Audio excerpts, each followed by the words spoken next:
And if we move back a bit more to the technological side, or sort of more the Scrum and Agile from, an introduction to it, could you briefly explain what Agile and Scrum are, which you have done, but how they differ from traditional project management approaches that, I would be more familiar with?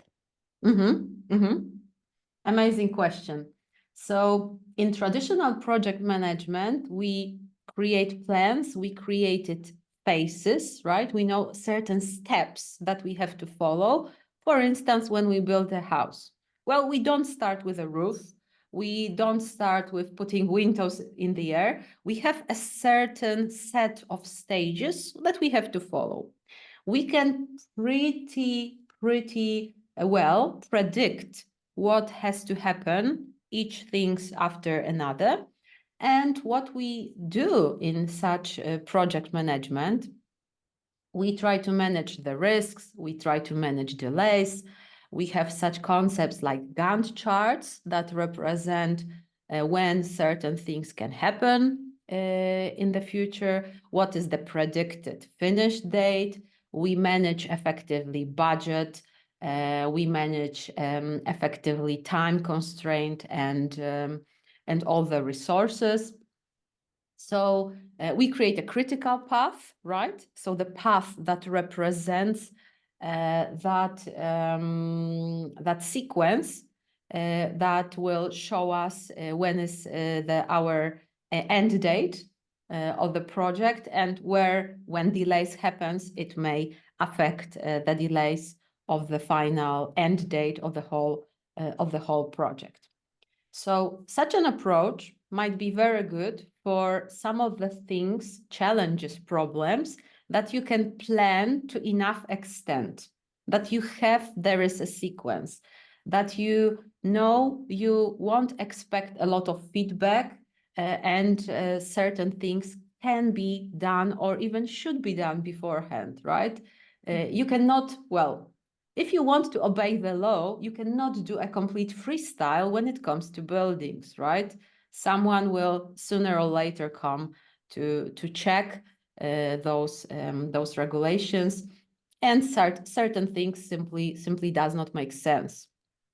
However, when our problem is a complex one, and by complex we mean it's difficult to plan majority of the things.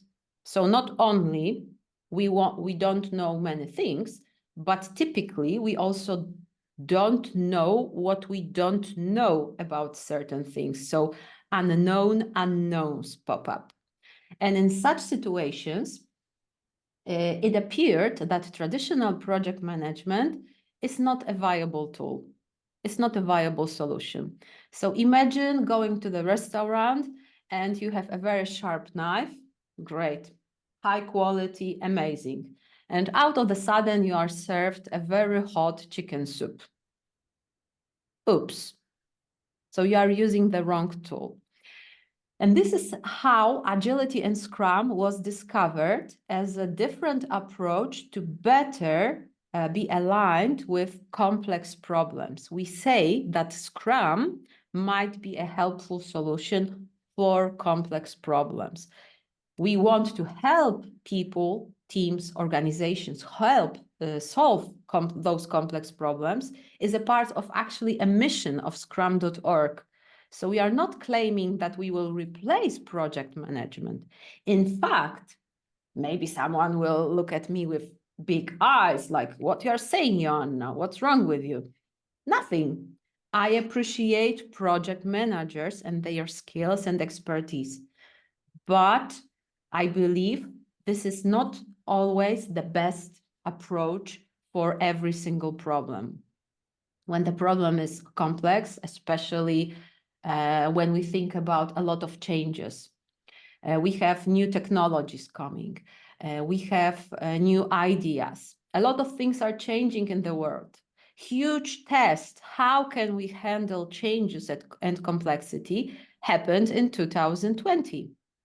That was an amazing test for many of the companies. Are we ready for remote work? How does it affect our business? During that time, I was working in one of the Polish banks, and they've learned that they were not fully prepared for moving to the digital with their products, right?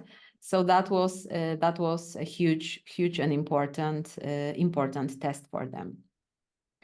Another example, I strongly believe that tools like Zoom, they did not know about what can potentially happen when out of the sudden a majority of the people will start working remote. Agile and Scrum brings ideas that when changes happen, we expect them to happen, we will quickly learn. So it's about flexibility, responsiveness, ability to change effectively to maximize the value of our work.